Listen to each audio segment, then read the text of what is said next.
आज हम आपको सुखिया अमावस्या व्रत कहानी और कथा के बारे में बताएंगे। सुखिया अमावस्या व्रत का महत्व। सुखिया अमावस्या पितरों का तर्पण कर दान पुण्य का विशेष महत्व है। इस दिन पीपल के पेड़ की पूजा व 108 परिक्रमा करनी चाहिए। इस दिन परिक्रमा में पैसा, फल, मिठाई आदि चढ़ानी चाहिए। बच्चों को फल तथा मिठाई बांटने से विशेष फल प्राप्त होता है। इस दिन का शास्त्रों में विशेष महत्व है। इस व्रत को सुहागन स्त्रियां अपने पति व पुत्र की दीर्घायु के लिए व अखंड सौभाग्य के लिए करती हैं। अब हम आपको इसकी कहानी इस प्रकार बताएंगे। एक ब्राह्मण और ब्राह्मणी थी। वे दोनों भगवान के भक्त थे।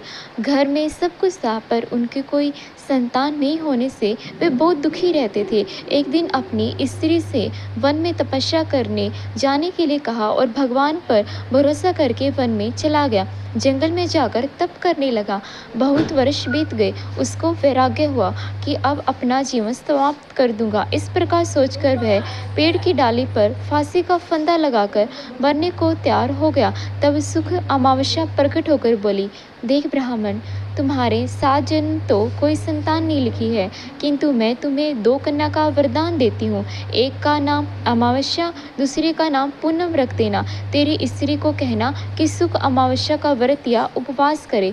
अमावस्या के दिन एक कटोरी चावल भरकर उस पर दक्षिणा रखकर किसी मंदिर में रखना। ऐसा 1 साल तक करना। एक कटोरी चावल से दान करते रहना। ब्राह्मण घर आया, अपनी पत्नी को बताया और अमावस्या के दिन ब्राह्मणी ने व्रत रखा। कुछ दिन बाद उसके 2 कन्या हुई। तब उसने एक नाम अमावस्या व दूसरी का नाम पूनम रखा।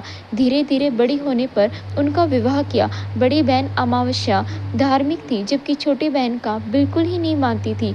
बड़ी के घर में तो समार्थ का भंडार भरपूर था, पर छोटी बहन पूनम के दुख का पार नहीं था। जब बड़ी बहन अमावस्या को छोटे के बारे में सब कुछ मालूम हुआ तो उसकी बहन दुखी हुई। तब अमावस्या जब बड़ी घर में तो सुख समृद्धि का भंडार भरपूर था, पर छोटी बहन पूनम के दुख का पार नहीं था। जब बड़ी बहन अमावस्या को छोटी के बारे में सब मालूम हुआ तो उसकी बहन बहुत दुखी हुई। तब अमावस्या गाड़ी भरकर सामान लेकर गई और छोटी बहन को कहा, बहन पूनम, सुख अमावस्या का व्रत तुम भी करो और पूजा करके उपवास करो, जिससे तुम्हारे घर में सुख समृद्धि का भंडार भरेगा।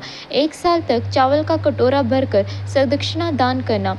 पूनम ने ऐसा ही किया। कुछ दिनों बाद उसके भी घर में धन धान्य और संतान को वृद्धि होने लगी। और इस प्रकार जो सुख अमावस्या का व्रत आदि विधि पूर्वक करेगा, उसके घर में सुख समृद्धि का भंडार माँ सुख अमावस्या पूर्ण करेगी। हे सुखिया अमावस्या, जैसे आपने ब्राह्मण की बेटी के घर में धन धान्य दिया, ऐसे ही